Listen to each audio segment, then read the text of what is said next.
I don't know if you have seen this book. Oh, that's one problem with the blur. Yeah, saving the Saving planet without. Planet. Yeah. Yeah, This I haven't was seen it. I know the book. I haven't okay. seen it. I read Yeah. it.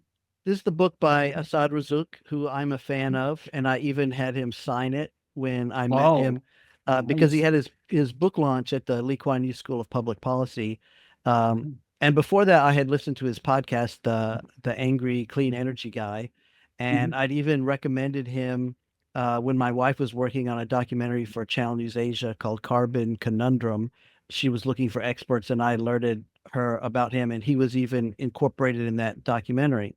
So I've been following him for quite a while, and I noticed recently he had this episode about nuclear energy, and where he's very critical about it. He essentially says that any time that you're spending on nuclear energy right now is a waste of time because the renewables are cheaper, and any effort towards decarbonizing the energy system should be focused on renewables. And I know that you are a nuclear expert, so I really wanted to go through some of his objections and see if you agree or disagree.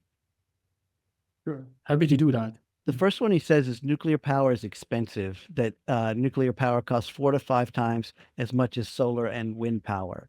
How about that one? Yeah. Well, a lot of people compare energy only compares the cost of electricity. So, when we are talking about the cost of electricity generation, there is a calculation called the levelized cost.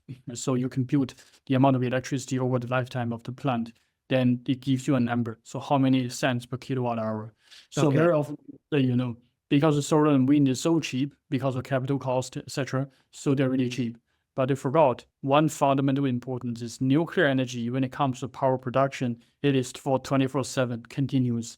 And that gives you the levelized cost of electricity. Solar and wind, yes, they may come at lower cost, actually depending on where and how you're making that calculation. Mm. This is not 24/7. So at times when solar and wind are not available, you might actually be paying much more to get access to fossil fuel, which is available at night today, Mm. right? What's the term for, you said the term for the cost, the Levelized cost of electricity. levelized cost of electricity. Okay, thank you. Yeah, continue. And of course, the argument of nuclear energy being more expensive than solar and wind needs to have a geographical or even a national context. What do I mean? So if you look into the history in the US, in France, right, people see a cost escalation, and also even they refer to today's Finland project, they refer to Hinkley Point projects. There's tremendous amount of cost escalations, but it comes with a reason. Nuclear power project is a major construction project, and the killing factor is the interest during construction, meaning the money you need to pay back to the bank when you are taking a loan to build the plant during construction, right? So the longer it is, the more you pay. And what happened in history in the US and in France is that the cost has been escalating in the US because Three Mile Island happened in the middle of a nuclear buildup. And the nuclear regulations have all changed right after the Three Mile Island. And all the nuclear plants that are either under construction or already approved to go for construction will all be subject to the new regulations. And so, a normal construction project for nuclear may take 4 to 5 years. Now all of a sudden become 8 years, 9 years, 10 years, some even 20 years, right? So that has led to a significant escalation in construction cost because you pay the interest anyway, right? So this is why the cost of nuclear energy in the US has become so expensive. And in France, they are standardizing the technology, which helps reduce the capital cost. But the problem is there has been a continuous steady rise in labor cost in France, right? And also France is also known to have demonstrations, strikes, which very often put on the complete stop on the construction, right? So there you have the cost escalation. However, if you look into other countries, look into East Asia, where their technology also come from the Western countries, the Westinghouse or Framatome or Arriva EDF, you look at Korea and China. Both countries are able to complete nuclear power projects on time, on budget. In fact, China has managed to complete the Generation 3 or 3 Plus, which is today's state-of-the-art power plant, on budget, on time, and they did it much cheaper than that in the US. And in fact, today, China, if you look at the levelized cost of electricity or the price of electricity from nuclear, it is actually cheaper than coal. Same for Korea. They have also demonstrated that nuclear energy can be can achieve cost parity and even lower cost as compared to renewables. So Okay. that is the hard numbers if you're just considering the electricity production cost. Now, one thing that people generally don't talk about in renewable is the integration cost. What do I mean?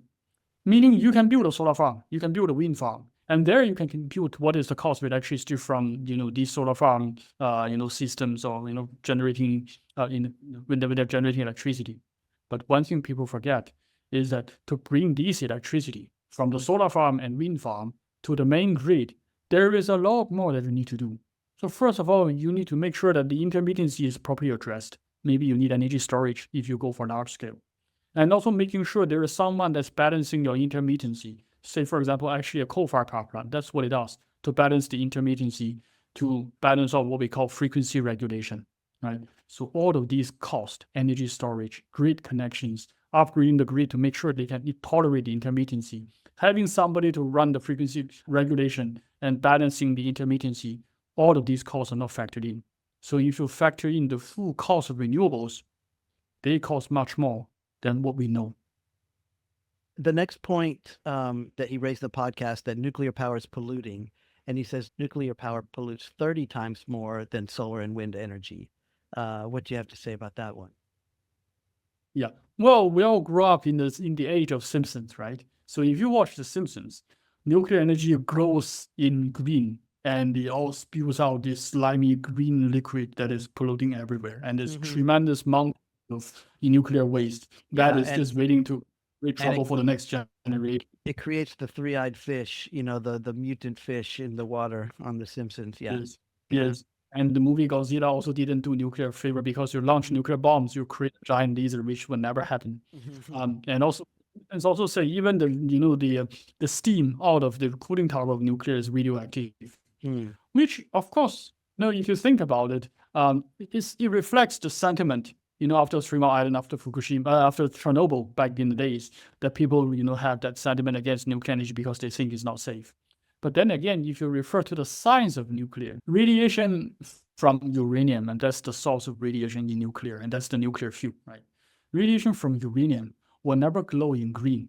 In fact, if anyone that have ever been to a research reactor, the open pool type, right, you actually look into it, nuclear energy or nuclear fuel actually glows in this really cool blue color. It's almost like blue LED when it's in water. So that is the kind of cool light you get from nuclear fission reaction. I mean, if you want to see it, that's the color. It's not green, it's blue. So first of all, they got that wrong, right? And the second thing, nuclear waste doesn't really come in that kind of slimy liquid form. It is either water, which is the cooling water that is radioactive before they are treated, and solid, which is the fuel. I mean, they will never become liquid, right? So it's only this form. You don't have the slimy type of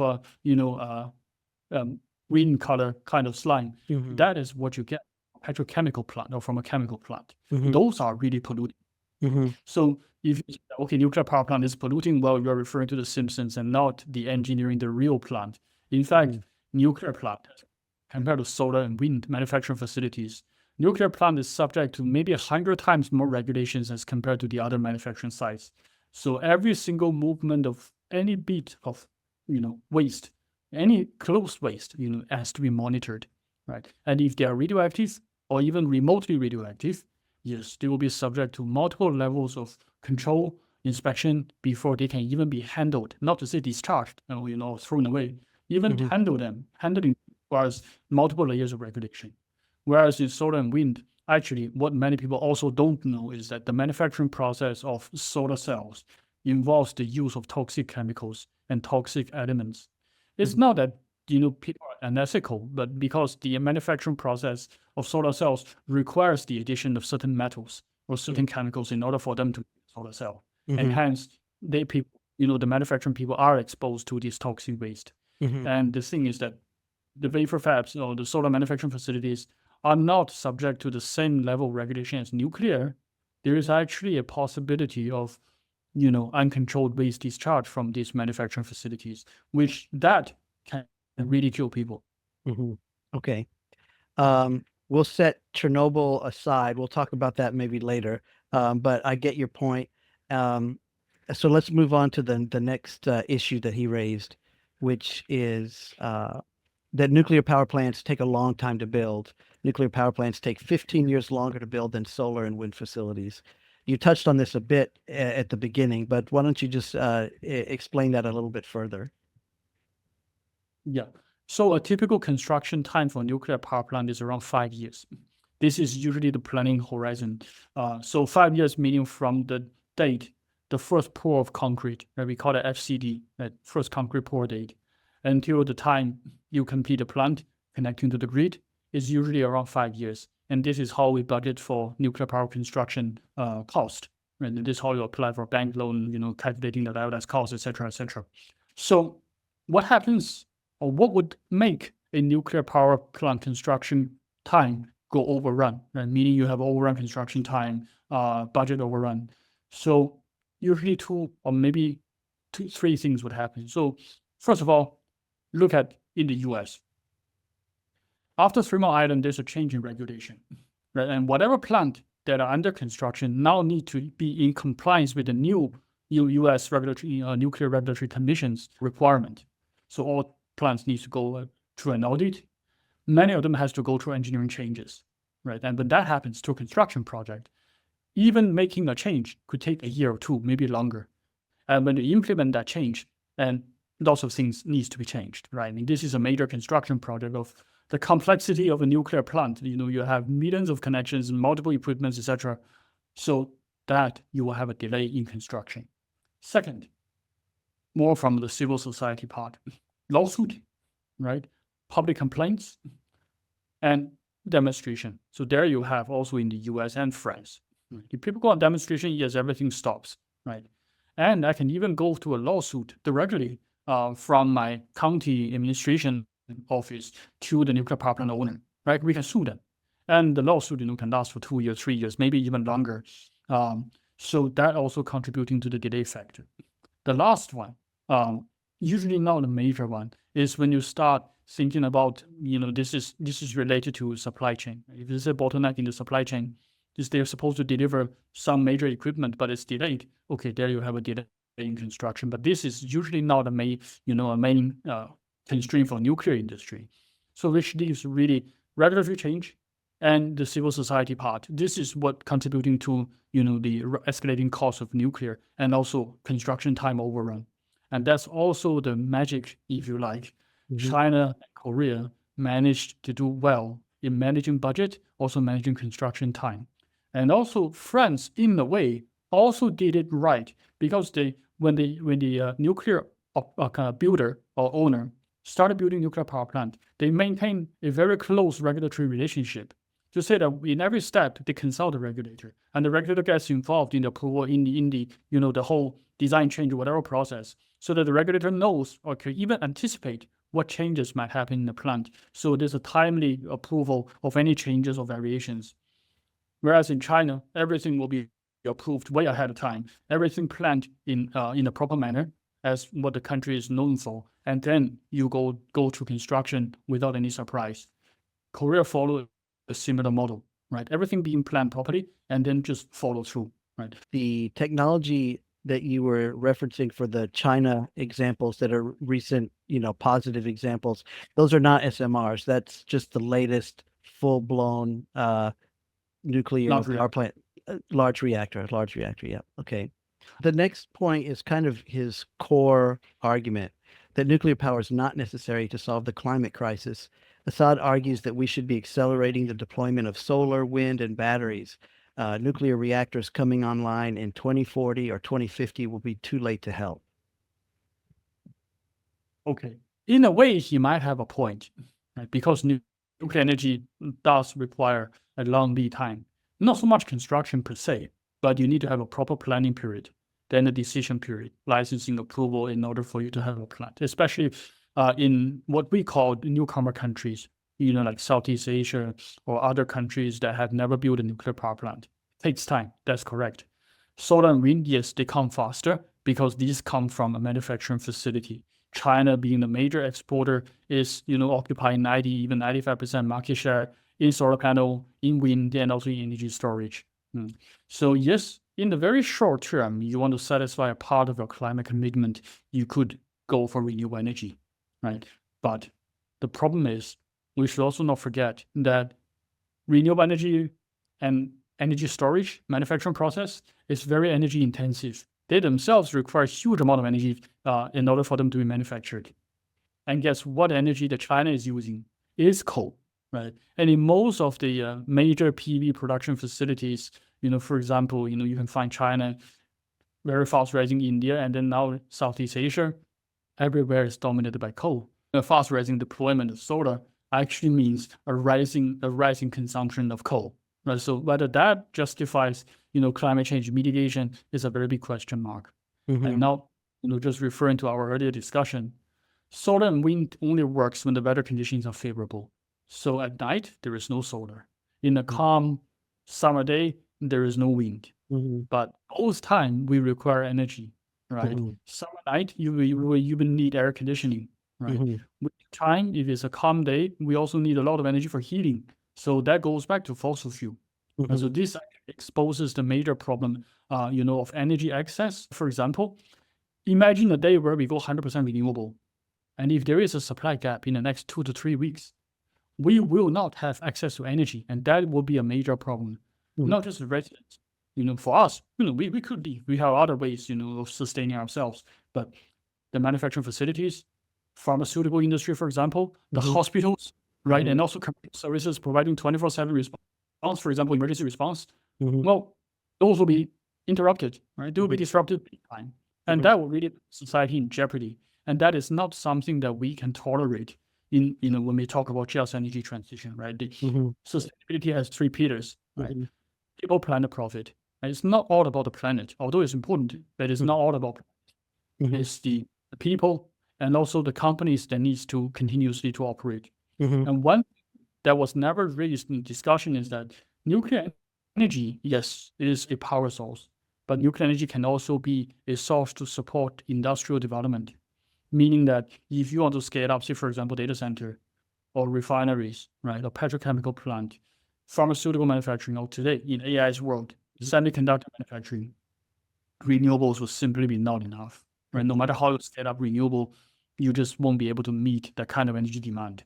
And don't forget, the amount of space that's occupied by renewable could also be the space that needs to be occupied by agriculture, by forestry, by residential buildings, by people, right? So there is going to be a conflict. No matter how big the earth is, the space or the usable space is always limited. So we need to think about, what is the best use of land or usable land, when we're planning for industrial development. I want to ask you, I've wanted to ask you this for a long time. The point that China is the largest manufacturer of solar panels, for example, but they're manufacturing it with electricity from the grid, which is powered by fossil fuels, by coal. And yet it's still kind of commonly accepted that, deploying solar and renewables is a good thing overall. Is there like a lifetime analysis that shows that, if these solar panels operate long enough, they do have a net positive effect on reduction of greenhouse gases compared to the amount of GHG that was used to create them and transport them and install them? Is there a definitive answer to that question?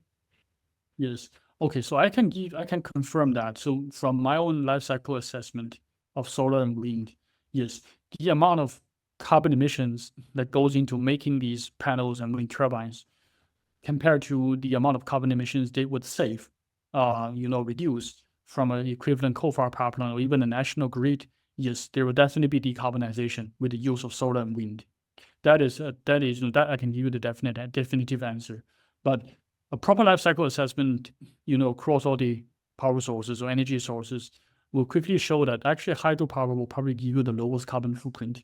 And then the next will be geothermal or nuclear, followed by solar, wind, and then the others, right? So, but the thing is, a lot of time people don't believe that this is the case.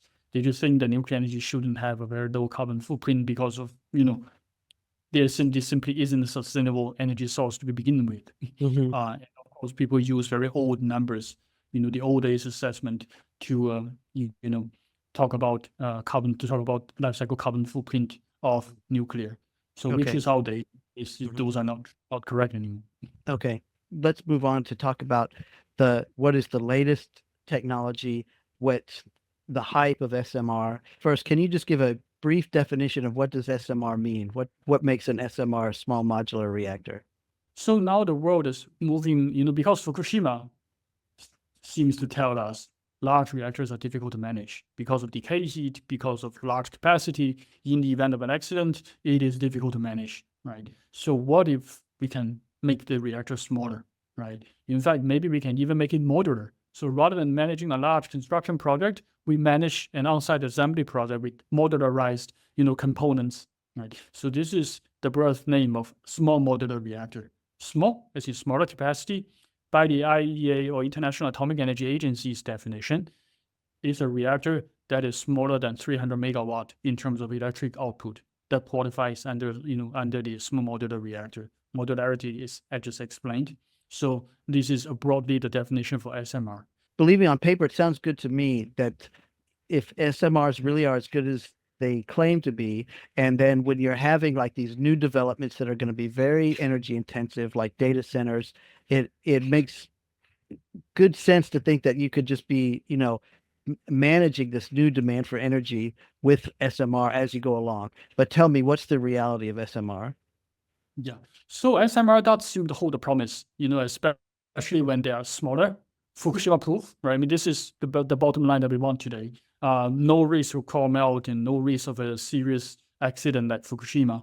This is what we need. And also, hopefully, the cost of electricity is on parity with the large ones and maybe even cheaper when it comes to batch production. That's also something that's advertised for the SMRs. And because they're small, they may be even placed closer to the user. So meaning they can be within a data center park or industrial park, just providing power like a captive power plant, providing to the facility. And that also helps with planning of nuclear new build because you have a user right from the beginning. You don't have to figure out, how do you then do the commercial off-taking of electricity. And then, I mentioned about batch production. So when they're small, you can go for a manufacturing environment. So rather than building a large reactor, one of a kind, and managing each one large project, now it's more like managing a manufacturing or assembly line. So you do a series batch production of all the reactor vessels or nuclear reactors as if they are products, and you put them together when you're on site. So it's comparing to a construction project. This becomes on-site assembly. So you should be able to theoretically cut down the construction time from 5-6 years all the way down to maybe 2 to 3 years, maybe even shorter, right? Some of these SMRs are VSMR, very small modular reactor. Some of them are called micro reactors. They can come in containers, meaning they are prefabricated. What comes out is just a cable. Plug in to your grid, you can produce electricity, and that reduces your on-site work to maybe a week, 2 weeks, maybe a month, right? So that's what SMRs is trying to promise. Another part of SMR is also saying that, because we're so small, and because nuclear reactors has fitted into aircraft carriers or into submarines, why don't we place these SMRs on top of a floating barge and make them a floating nuclear power plant? Then we also eliminate whatever problems we have with land, right? Land requirement being a fixated plant in the event of an accident, you just have to figure out how to save it. But if it's floating nuclear, if something happens, well, move it away from the epicenter and do whatever you need to do to make sure the accident doesn't escalate. And at the same time, the city nearby are still safe. And so that's what the SMRs are promising. But unfortunately, as of today, most of the SMR designs are still on paper, right? And, I sometimes call them paper reactors, meaning they're good designs, they're good concepts, right? By engineering principles, by physics, they should all work. In fact, some of them can work really amazingly, but they're paper reactors. The reality is there are only 2 countries that managed to get SMR operational, and that's Russia and China. Russia has a floating nuclear power plant. It's called the academic Lomonosov, 2 unit of KLT-40S, combined power of 70 megawatt, and then the Chinese HTRPM, which is high temperature reactor, hyperbaric mochi. And the interesting part is this HTRPM is also a generation 4 type of technology. China has managed to demonstrate that you can do this. You can develop, you can build it, they can build it, and they can bring it to the grid, right? So this is the only 2 SMR, qualified SMR that's operating in the world. China is building ECP 100, but that is still under the final stage of deployment. So let's just talk about the nuclear waste issue in 5 minutes. If you could tell me a little bit about it, all of this, whether it's a traditional power plant or SMR, you still have spent nuclear fuel that we call nuclear waste.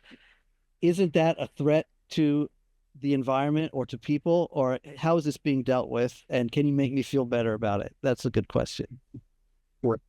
So whether you're a big reactor, small reactor, it is always the same kind of fuel.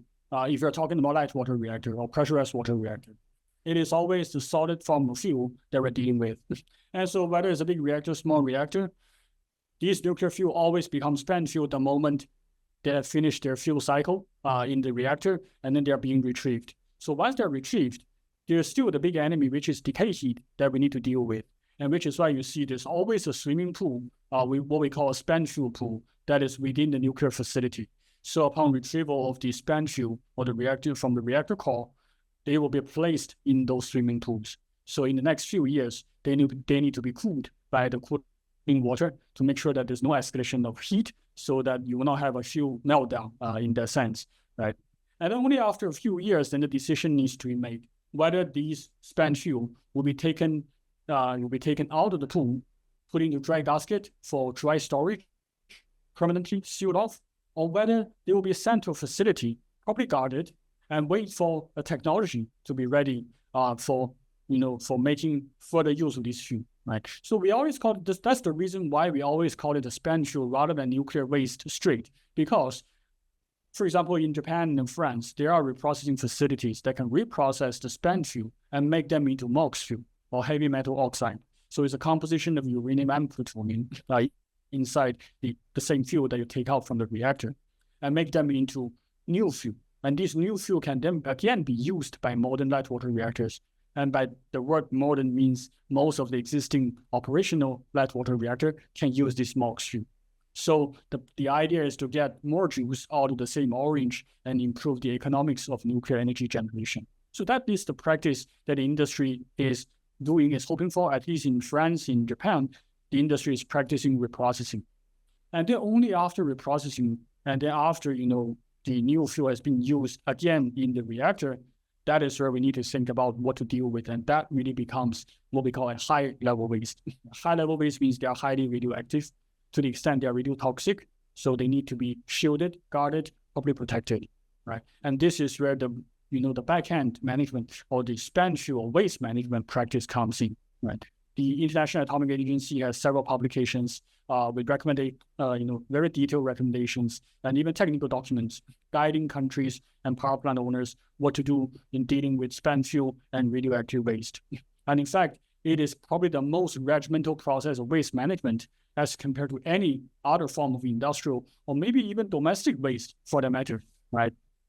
That is why you do not see the movement of nuclear fuel as a civilian. As a citizen, you really don't see it. You also don't get to touch it. But it is being managed in the back end. And in fact, the reason why we always call it spent fuel is because we are waiting for the right technology to become available. For example, Generation 4, fast reactors, or the breeder reactors, they can take the spent fuel as a proper fuel themselves, and then they can continue to produce more energy after they are done with the light water reactor. And in that sense, also improves the overall economics of nuclear energy generation. Right now, the technology hasn't become commercially available yet, which is why the industry is buying time with its spent fuel management practices and wait for the technology. So that process that you described, while it sounds very safe and very well regulated, it also sounds like it could be expensive. I mean, is that cost factored into the levelized cost of producing power with nuclear energy? Oh, yes. So, when we are calculating the levelized cost of electricity from nuclear energy, usually, of course, we assume a 40-year design lifetime for the nuclear power plant. And then we'll factor in capital cost, fuel cost, operations and maintenance costs, and the final decommissioning cost. And in the case of Japan, the reprocessing cost is also compulsorily factored in the LCOE calculation, meaning because Japan has a reprocessing policy. And so all of the nuclear spent fuel from the nuclear reactors in Japan will be sent to the processing facility. So in a way, it's a cost, right? So they all factored in. In fact, the back-end management, the cost of back-end management, meaning the radioactive waste management, that cost is also factored in right from the beginning. But because you see, LCOE calculation is a discounted cash flow, meaning there is a discounting of future cost to present money. And what it means is that, let's say if you are spending money assuming overnight construction cost, all the money has been spent tomorrow overnight, there's a huge number. So that makes a huge impact to the LCOE. But if you're looking at the discounting factor, 7% or maybe commercially sometimes 15% discount rate, by the time it comes to the 40 years, whatever cost they may incur at the 40 years makes very little impact to today's money. And if you're saying that, it is actually, the money is going to spend even further down the line, because you see, there is still this time period where the spent fuel stay in the swimming pool before they get put out and do the reprocessing. And then, there's always this delay. And when it comes to final geological storage, it may also be years after the fuel has been retrieved. So with that long horizon time span, and knowing that spent fuel or the radioactive waste is going to be stored for the next 100, 200 years, which could be an equal payment annually, that cost, is, in today's term, is actually negligible. So they don't really impact the levelized cost of energy. And so even though all of these costs has been factored in, nuclear electricity can still be cost competitive, as we've seen in Korea and in China. Okay, but I know it also opens up, there's a political issue to it as well. For example, I'm from America, and the Yucca Mountain geological storage has been a political issue since the 80s, and I still don't think it's resolved as of today. And that's for the long-term geological storage, right? That it's going to take hundreds of thousands or even millions of years, right?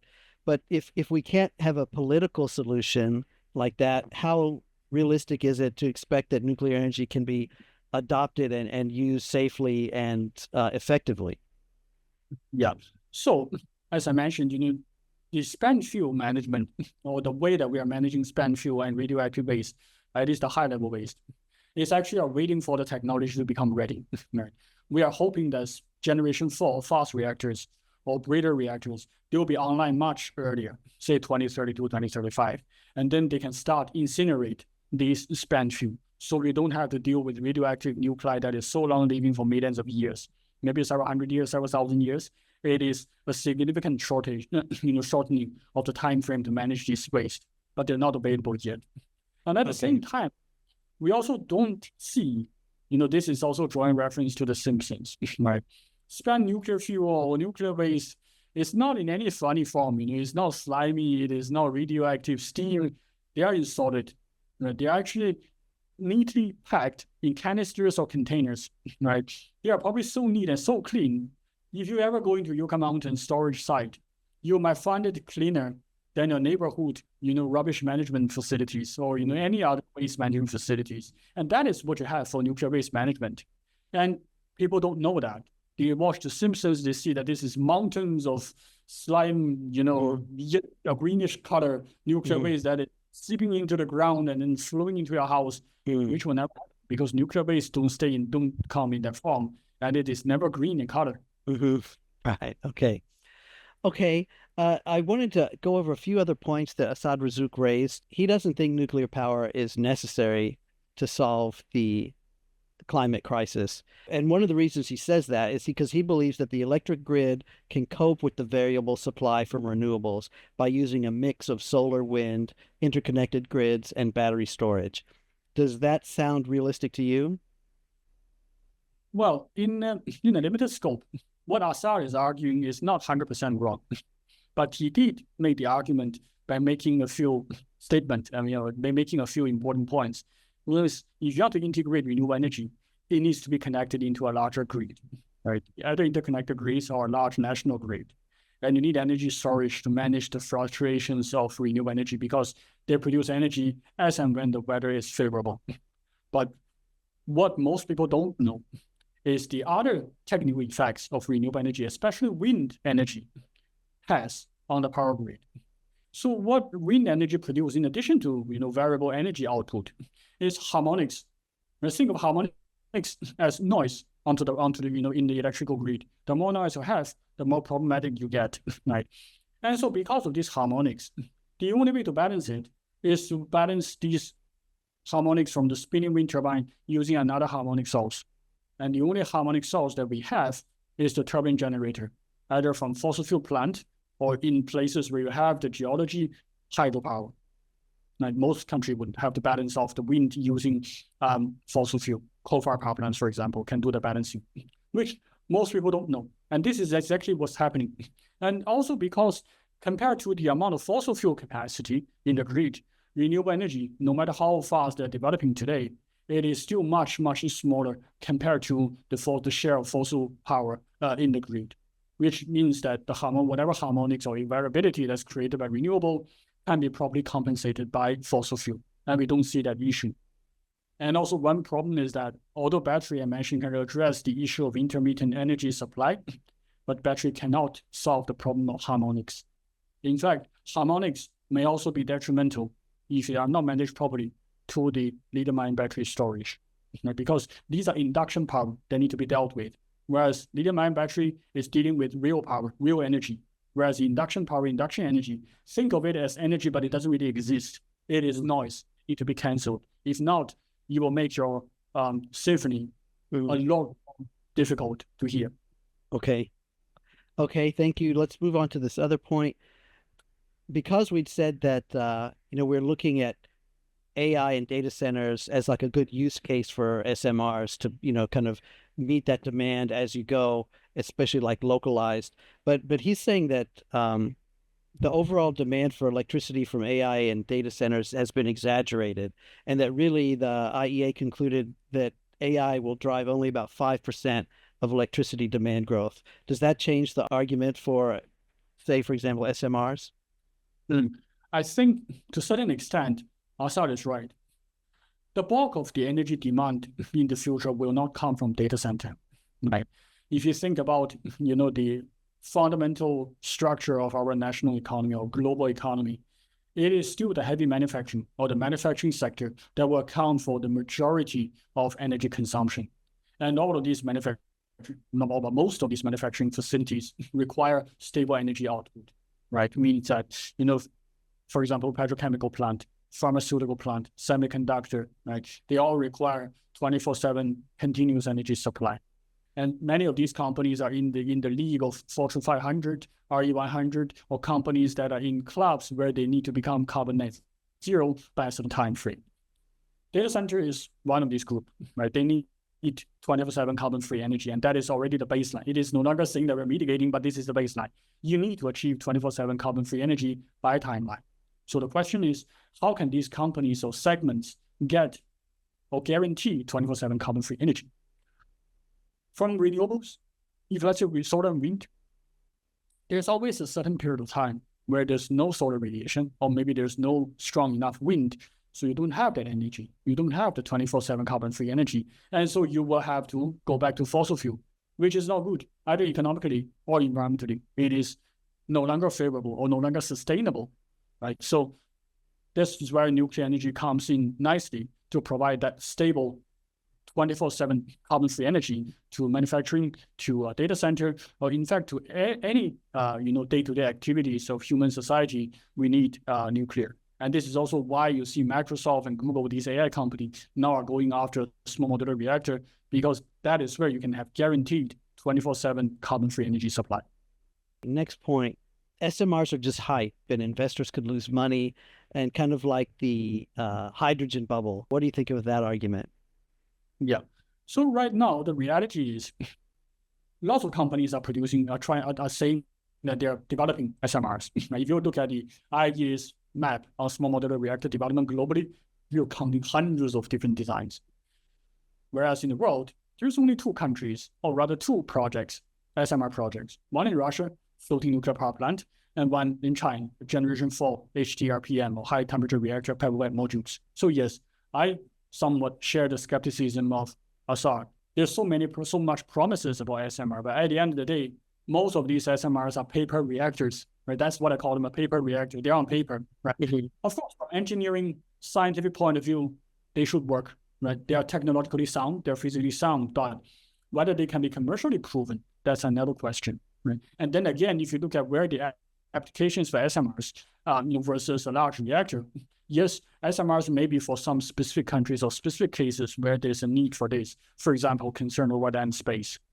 But in countries, even in Southeast Asia, if you're looking at Vietnam, Indonesia, well, they have land space, and also they can allocate a reasonable size of space for a nuclear power plant. And in fact, large reactor might actually make better sense for these countries because you just have to manage one big nuclear project and you have enough power for the next 10, 20 years. Mm-hmm. Whereas if you small with one SMR, then you probably need to have a pipeline of multiple nuclear projects in the next few years in order for you to reach the same scale. Mm-hmm. And we are talking the level of risk in managing nuclear projects. Yes, SMR, of course, can come to standardization, batch production, that's a different story. But then again, in itself is a risk of, for example, quality assurance and whether the supply chain would indeed be ready by the time countries do need nuclear to be part of the fuel mix. Mm-hmm. Okay, the last thing, I just want your opinion, because the devil's in the details, as we've seen. You know, all of these issues are so complicated and there's so many factors. Do you see a future where countries can meet their carbon emission goals without nuclear being some part of the mix? I think looking at the momentum of economic development, industrialization, especially in the emerging economy, I think it will become increasingly difficult for countries to meet their climate target if they rule out nuclear. And this is not just about the numbers, counting for carbon net zero. It is also about economic development. It is also about energy security, and it's also about uplifting the industrial economy of countries where they can create more jobs, better educated jobs and higher quality jobs, train more scientists, engineers, and, essentially capacity building in the country. So nuclear energy will be a very important, if not a strategic part of that national mix or technology mix, if you like. And also, then again, going back to climate change mitigation, countries' fuel mix needs nuclear, especially if you're thinking about, diversifying the base load. When renewable energy, no matter how much you want to scale it, it is very unlikely they will supply to the base load. It's always going to be the fossil fuel. And to replace this fossil fuel, you need another stable source, and that's nuclear. And this is why I say, it's probably not going to be any net zero without nuclear energy. As I said at the beginning, I have a lot of respect for Assaad Razzouk and the work he's been doing in this space. I am going to invite him on as a guest. I hope he will accept our invitation and come and talk to us so we can have maybe a more detailed, lively, spirited, but respectful discussion of nuclear in the power mix. That is a goal. I do want to talk to him, and I think it'll be a good discussion.